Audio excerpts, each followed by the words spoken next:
Oke, buku yang saya mau bahas kali ini judulnya Anna and the King, karya Anna Leon Owens ya. Ini adalah sebuah kisah nyata gitu. Jadi dari dulu tuh saya tertarik banget sama buku ini karena buku ini tuh saya tertarik filmnya sih. Menceritakan tentang seorang Inggris, dia seorang janda, punya anak, terus kemudian dia diminta untuk menjadi guru dari anak-anaknya Raja Siam gitu.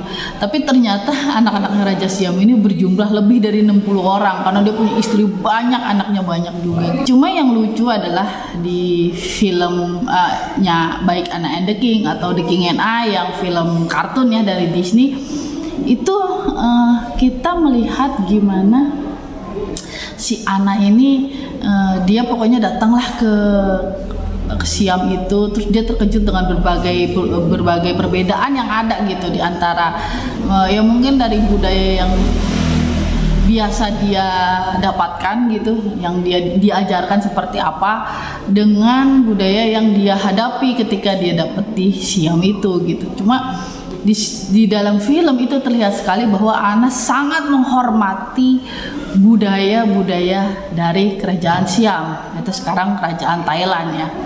Cuma yang jadi permasalahan adalah kenapa ketika filmnya itu muncul, yaitu yang film yang Jodie Foster, itu saya dengar itu terjadi penolakan yang besar di kerajaan Thailand sendiri. Dan waktu itu sempat saya bertanya-tanya ya, kenapa ya? Itu kan filmnya bagus gitu ya, cuma kan kita juga sebagai orang luar yang nggak tahu ya gimana sih perasaan rakyat Thailand gitu. Waktu itu ada seorang teman saya bilang kenapa dilarang, karena konon di film itu seakan-akan segala kemajuan yang didapatkan Thailand sesudahnya, karena kan ketika si Anna ini datang ke Thailand, dia kan mengajar anak-anaknya Raja Mangkut. Nah, salah satu dari anak yang diajar itu namanya Chulalongkorn, dan Chulalongkorn ini bisa dibilang dia sangat sayang sekali sama Anna gitu. Terus dialah putra mahkota, bahkan setelah Anna sudah tidak menjadi guru lagi, Chulalongkorn itu sering dia itu nanya gitu ke Anna, masih meminta petunjuk gitu. Kalau misalnya kayak kalau seperti ini gimana.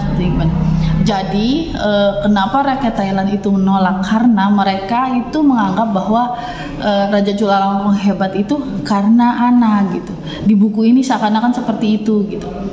Sementara mereka percaya bahwa orang Thailand itu percaya kalau yang namanya raja itu adalah bisa dibilang bagian dari dewa juga. Dia dianggap dewa kan kalau di Thailand. Segala pengetahuan yang dia dapatkan mereka langsung dari dewa, nggak mungkin ada manusia gitu. Kemudian saya mulai mendapatkan buku ini gitu. Saya pikir karena filmnya itu sangat ringan gitu, drama dan segala macam. Ini buku yang gampang gitu. Itu yang saya pikir gitu. Tapi ternyata ketika saya mulai baca, saya menyadari bahwa buku ini ternyata termasuk buku yang sulit gitu. Nah, di sini yang saya kaget pertama kali adalah ketika membaca buku seperti biasa, saya selalu membaca benar-benar dari awal gitu, termasuk semua kata pengantar. Di situ saya mulai melihat bahwa Anna itu orang yang sangat rasis gitu. Walaupun kita nggak tahu gimana pada akhir buku kan, karena ini masih awal saya baca gitu. Anna itu orang yang sangat rasis gitu. Jadi dia melihat bagaimana dia sebagai bagian dari warga Eropa itu lebih baik daripada orang-orang Asia gitu. Dia menganggap bahwa orang-orang Asia ini benar-benar orang yang ya nggak bisa apa-apa gitu, yang terbelakang gitu, seperti itu gitu. Bahkan ada beberapa hal ketika dia menganalogikan atau membandingkan gitu dengan hewan gitu. Misal contohnya ketika pesawatnya baru berlabuh di Bangkok, itu kan diceritakan dia naik pesawat, naik kapal laut. Nah, kalau di filmnya Anna and the King itu kan kapal lautnya itu sebenarnya kapal punya Indonesia ya, KRI Dewa Ruci itu yang dipinjam untuk pembuatan film tersebut gitu. Jadi di situ dia menceritakan tentang ada orang-orang yang berenang gitu. Tapi dia bilang gini, hewan-hewan, dia nyebut hewan-hewan hitam yang bertelanjang dada gitu. Saya baru nyadar bahwa itu manusia ketika disebut bukan bertelanjang dada, dia nyebutnya setengah telanjang gitu. Karena kalau hewan kan tidak pakai baju. Tapi ketika dia bilang setengah telanjang gitu kan, hewan. Walaupun di situ ada sih seperti kayak misalnya dia mengungkapkan gimana orang-orang Thailand itu di Thailand, di Siam itu orang bisa poligami gitu. Mungkin hal yang memang dia bikin kaget dari awal kan seperti itu ya, poligami gitu. Poligami terus dia bahkan bisa punya anak sebanyak apapun, punya selir dan segala macam. Tapi perempuannya diperlakukan dengan baik gitu. Itu yang aneh banget gitu, diperlakukan dengan baik. Sementara kalau di film itu kan dia bener-bener protes gitu masalah perempuan. Tapi mungkin memang kalau di film kan bukan cuma masalah perempuan, tapi perlakuan terhadap budak gitu ya. Di situ cerita bahwa si Ana ketika dia mulai ngajar anak-anak raja gitu, nah si Chulalongkorn ini kan merasa sebagai putra mahkota, dia nggak perlu dong untuk menghormati yang lain gitu. Dan kemudian berantemlah dia dengan putranya si Ana gitu. Dan ketika bertengkar, berkelahi dua-duanya, ya kalau nggak salah itu ceritanya, kalau di film itu menarik ya, karena ceritanya dia cerita, si Chulalongkorn cerita bahwa rajanya adalah raja yang besar dan segala macam, yang kekuasaannya semesta alam gitu. Terus kemudian si anaknya Ana bilang, tapi nggak di rumahku kok gitu kan gitu. Terus dia akhirnya berantem di situ gitu, kamu harus minta maaf gitu. Terus si anaknya malah minta maaf sama ibunya, sama Ana gitu, maaf bu, dia yang mulai gitu. Terus kata si Chulalongkorn, laki-laki tidak pernah minta maaf sama perempuan gitu kan. Terus akhirnya mereka berkelahi lah di situ. Akhirnya dua-duanya dihukum gitu. Sampai malam gitu disuruh, sebenarnya dua-duanya dihukum, tapi anaknya Ana, putranya Ana ini dia langsung dia langsung menjalankan hukuman, sementara si Chulalongkorn nggak mau gitu. Chulalongkorn masa wah gua anak raja nih gitu, diem aja. Sampai malam ketika anaknya Ana udah pulang, terus datanglah makanan dari raja dikirim. Terus kata Ana, nggak boleh gitu, dia masih belum dapat hukumannya. Terus kemudian si pelayan-pelayan itu bilang, raja khawatir Bu guru tuh lapar ketika sedang mendidik putranya, jadi dia mengirimkan makanan untuk satu orang. Nah disitulah si Chulalongkorn merasa bahwa ternyata ayahnya mendukung pendidikan yang diberikan oleh Ana gitu, pengajarannya seperti apa. Akhirnya dia mulai makan, dan malam itu kan ketemu dengan seorang budak yang dirantai berhari-hari, berminggu-minggu mungkin ya, dan dia tidak dikasih makan gitu, sehingga dalam keadaan yang sangat kasihan sekali, hampir gila, dia makan kotorannya sendiri gitu. Dan disitulah si Ana mulai perjuangannya dia dalam mengenai masalah perbudakan gitu. Tapi kalau di sini kita belum lihat sih ya, karena saya juga baru baca sampai halaman 44. Ini adalah saya tertarik dengan ternyata tajam banget pengetahuan sejarahnya si Ana gitu. Jadi di bab 1 itu kita langsung diceritakan mengenai sejarah kerajaan Siam gitu, raja yang ini, kemudian raja yang ini, seperti itu gitu. Jadi ini buku ini tidak secetek dari filmnya gitu. Jadi ini buku ini ada hal yang mungkin saya tidak suka gitu, bahwa di sini sosok Ana benar-benar diacak-acak gitu dari film. Itu salah satu film favorit saya gitu kan.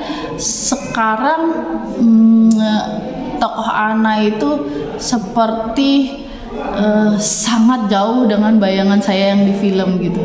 Itu sih yang mungkin yang kagetnya gitu ya. Sampai di sini dulu.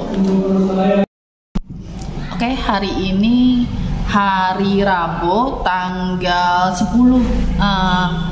Agustus ya. Saya mulai membahas lagi melanjutkan lagi kemarin tentang Anna Leon Owens. Ini menceritakan tentang bagaimana dia menjadi guru bagi anak-anaknya Raja Siam. Jadi di sini saya baca sampai halaman 179 gitu. Jadi ada beberapa hal yang menarik gitu. Kemarin itu kan anak masih membicarakan tentang masalah sejarah-sejarah Siam gitu. Sekarang dia udah sampai ke sana. Dia ditempatkan di rumah Perdana Menteri Siam gitu. Nah, di sini ada beberapa hal gitu yang berbeda antara film sama buku, yang tentu saja berbeda, tapi dalam buku itu pemahaman anak terhadap budaya Siam itu tidak gampang gitu, beda dengan yang di film. Contohnya misalnya gini, ketika pertama kali anak datang gitu kan ditanya sama Perdana Menteri. Waktu itu kan dia nggak langsung ke istana raja, dia ditanya sama Perdana Menteri, terus kemudian pertanyaannya ke hal kayak gini, sudah berapa lama suami Anda meninggal, Anda statusnya sebagai apa, dan segala macam yang menurut anak itu kan masalah pribadinya dia gitu. Ngapain ditanya-tanya gitu? Sebagai orang barat tentu saja dia gak suka ditanya-tanya permasalahan pribadi, sehingga dia bilang itu kan urusan saya sendiri. Terus kemudian Perdana Menterinya bilang, di Siam ini gitu, hal-hal yang seperti itu tuh penting gitu. Jadi ketika kamu ketemu sama orang, ya memang kamu akan ditanya tentang masalah-masalah pribadi kamu gitu. Suami kamu kerjanya apa sih gitu, misalnya hal seperti itu. Jadi buat Anna pada saat itu, oke, dia menerima dengan itu kan, bahwa ternyata di kerajaan ini beda gitu. Sementara di sini menurut tulisan Anna sendiri tidak segampang itu gitu. Jadi ketika si Anna pertama kali datang, kemudian dia ditanya-tanya masalah pribadi, dia bilang sesuai dengan yang di ininya lah, sesuai dengan yang di film juga seperti itu kan ya. Dia bilang itu bukan urusan Anda gitu, dan Perdana Menterinya dengan enaknya bilang ya sudah, terserah Anda gitu. Jadi dia tidak menjelaskan, seperti di film menjelaskan. Anna tahu sendiri setelah beberapa lama dia berada di sana, berapa lama dia berada di Siam itu, dia baru sadar bahwa memang budaya di sana adalah ketika ketemu dengan orang ya ditanya-tanya masalah hal-hal yang pribadi gitu. Terus yang uniknya lagi di sini adalah ketika dia pertama kali bertemu dengan raja, sebelumnya itu Anna sudah mempersiapkan ke kita raja itu seperti apa gitu. Dalam hal yang lucunya adalah dia tidak mempersiapkan ke kita gimana sifat dari raja itu, tapi dia mempersiapkan ke kita pembaca bahwa raja ini latar belakang seperti apa gitu. Jadi dia itu kan putra mahkota sebetulnya, tapi ayahnya kan digulingkan, dan setelah ayahnya meninggal, yang mengambil pemerintahan kan bukan orang lain gitu ya. Kalau nggak salah pamannya dia gitu. Nah kemudian si paman itu mengambil tahta gitu, dan sehingga si rajanya itu melarikan diri ke sebuah biara gitu. Jadi selama bertahun-tahun, dia lebih dari 20 tahun dia berada di biara, sampai si raja tersebut itu meninggal. Ketika raja tersebut meninggal dalam sekaratnya, yang merebut kekuasaannya dia sebetulnya ya, dia kan putra mahkota kan, belum diangkat jadi raja si Mangkut ini. Nah pamannya itu pengen mempersiapkan anaknya sendiri, tapi pada saat itu semua dewan kerajaan gak setuju, dan kemudian mengatakan bahwa tahta udah punya loh pemiliknya gitu. Sehingga ketika dia mati, Mangkutlah kemudian menjadi raja. Dia keluarlah dari biaranya itu. Ini hal yang menarik ya, karena kita tidak diberitahu sebelumnya kenapa Mangkut itu mengambil seorang Inggris sebagai guru anak-anaknya gitu kan. Bagi saya itu aneh ya, sebagai seorang raja biasanya raja itu akan mengambil orang yang dari kerajaannya sendiri, misalnya dari budayanya. Kenapa sih Mangkut ngambilnya dari orang Inggris gitu kan? Kenapa dia terbuka banget gitu, yang bisa dibilang dialah yang menyebabkan Thailand itu tidak dijajah gitu, karena dia rajanya ini memang sangat terbuka, sangat cerdik, sangat cerdas gitu. Tapi kenapa gitu, kok bisa gitu berbeda sendiri gitu? Ternyata inilah latar belakangnya gitu. Jadi si Mangkut ini karena dia lari ke biara, maka di biara itu kan dia menghabiskan waktunya belajar gitu. Selama dia di biara, selama dia sebagai seorang biarawan, dia aman, tidak dibunuh kan. Sehingga selama dia di biara itu dia belajar banyak hal, dia belajar macam-macam, dia belajar tentang apa sih namanya, sejarah-sejarah yang lain. Dia belajar, dia kemudian berteman dengan para pedagang-pedagang dari kerajaan lain, sehingga disitulah pikirannya dia terbuka gitu. Padahal pada saat itu dia tidak tahu kalau suatu saat nanti dia akan menjadi raja kan. Kemudian setelah pamannya meninggal dan tidak berhasil menurunkan tahtanya ke anaknya paman itu, dan akhirnya Mangkut yang ditarik menjadi raja, dia menjadi raja yang bisa dibilang udah siap gitu. Dia menjadi raja yang udah siap untuk memegang pemerintahan. Hal yang menarik di sini juga adalah ada potongan sejarah kerajaan Indonesia sendiri gitu. Jadi di sini diceritakan pada masa lalu ada seorang Raja Makassar yang kehilangan tahtanya karena digulingkan oleh Belanda. Mungkin saya berpikiran mungkin Sultan Hasanuddin atau yang lain ya, karena yang kita tahu yang terkenal kan Sultan Hasanuddin. Tapi kita cuma tahu itu terakhirnya gitu. Kalau Sultan Hasanuddin kan ada perjanjian Bungaya gitu, tapi terus kemudian kita nggak tahu lagi gimana. Nah, ternyata anak-anak Raja Makassar ini melarikan diri ke Siam dan kemudian tinggal di Siam itu dan memegang perpolitikan yang cukup berpengaruh gitu buat orang Siam gitu. Jadi salah satunya adalah ada satu masa Siam itu memiliki Perdana Menteri seorang Prancis gitu. Nah, karena Perdana Menterinya orang Prancis, maka banyak sekali hal-hal bisa dibilang perdagangan atau politik itu lebih ke mengarah ke Prancis itu gitu. Tapi rajanya sendiri pun sama gitu. Jadi rajanya tuh memang lebih memihak ke Prancis. Sementara dia ternyata bukan raja yang baik dan dia bisa dibilang sewenang-wenang lah terhadap rakyatnya sendiri gitu. Sehingga pada saat itu setelah munculnya para pangeran dari Makassar ini, Pangeran Makassar ini membawa satu semangat baru bahwa kita sebagai orang Asia yang jangan sampai kita intinya gini lah, ini kerajaan gue udah hancur nih sama kekuatan Barat, jangan sampai kerajaan kamu juga bakal hancur sama kekuasaan Barat. Maka di situ mulai ada ide-ide bahwa kayaknya kita mesti menjauhi deh kekuasaan Barat itu gitu. Itu menarik sih ya, ternyata banyak hal yang saya pikir mungkin ini salah satu benih-benih kenapa Thailand bisa bertahan dari kekuasaan Barat gitu. Dia tetap berkuasa gitu, tidak menjadi negara jajahan gitu kan.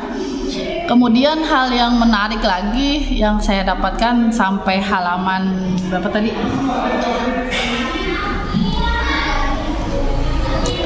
Halaman 179 ini mungkin masalah di sini tidak banyak cerita tentang gimana dia sama murid-muridnya gitu. Jadi tidak ada kesan pertama dia ketemu sama murid. Pokoknya intinya dia murid-muridnya tuh banyak kata dia tuh ya. Terus kemudian dia ngajar aja udah gitu. Sementara kalau di filmnya kan terlihat sekali dia tuh deket banget sama anak-anak muridnya raja, sama anak-anaknya raja. Gimana dia menjadi seorang guru. Kalau di filmnya kan begitu. Jadi dia bener-bener anak itu digambarkan sebagai orang yang sebenarnya saya tuh cuma pengen ngajar gitu, tapi terus kemudian ke bawah politik. Tapi kalau di sini anak itu sudah dari awal emang dia terjun ke situ karena dia banyak mengungkapkan pendapat dan segala macam. Dan intinya memang bener sih anak itu tukang ikut campur gitu kan.